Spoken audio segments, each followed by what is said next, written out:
வணக்கம் ரிதி. நெல்லை மாவட்டத்தில் 2 நாட்களாக தொடர்ந்து பெய்து வரும் கனமழையின் காரணமாக திருநெல்வேலியில் இருந்து மேற்கு தொடர்ச்சி மலைப்பகுதியான மாஞ்சோலை, மணிமுத்தாறு அருவி, மணிமுத்தாறு பகுதி, காக்காட்சி, நாலுமுக்கு, ஊத்து ஆகிய பகுதிகளுக்கு செல்லும் சாலை தற்போது மிகப்பெரிய பாறை ஒன்று மழையின் காரணமாக சாலையில் உருண்டு விழுந்துள்ளதால் போக்குவரத்து முழுமையாக துண்டிக்கப்பட்டுள்ளது. ரிதி, இன்று காலையில் 7:30 மணிக்கு அம்பாசமுத்திரத்தில் இருந்து கோதையாறு, காக்காட்சி, நாலுமுக்கு, மாஞ்சோலை பகுதிகளுக்கு மணிமுத்தாறு அருவி வழியாக செல்லும் பேருந்தில் 30க்கும் மேற்பட்ட பயணிகள் சென்று கொண்டிருந்தனர்.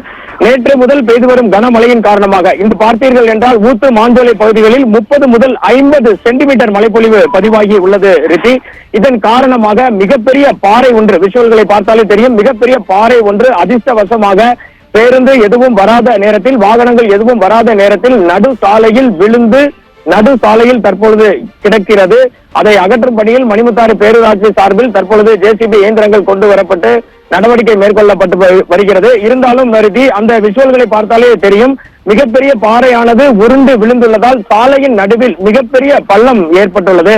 இதனால் அப்பகுதியின் திருநெல்வேலியில் இருந்து அம்பாசமுத்திரம், கல்லடைக்குறிச்சி, மணிமுத்தாறு வழியாக மாஞ்சோலை, நாலுமுக்கு, காக்காட்சி, ஊத்து பகுதிகளுக்கு செல்லும் போக்குவரத்து முழுமையாக துண்டிக்கப்பட்டுள்ளது. இதே போல இன்று காலை மாஞ்சோலை பகுதியில் இருந்து திருநெல்வேலி நோக்கி வந்து கொண்டிருந்த பேருந்தும் இந்த ராட்சச பாறை விழுந்த மறுபுறம் நிற்கிறது. அந்த பேருந்திலும் குறைந்தபட்சம் 50 பயணிகள் வந்திருக்கலாம் என கூறப்படுகிறது.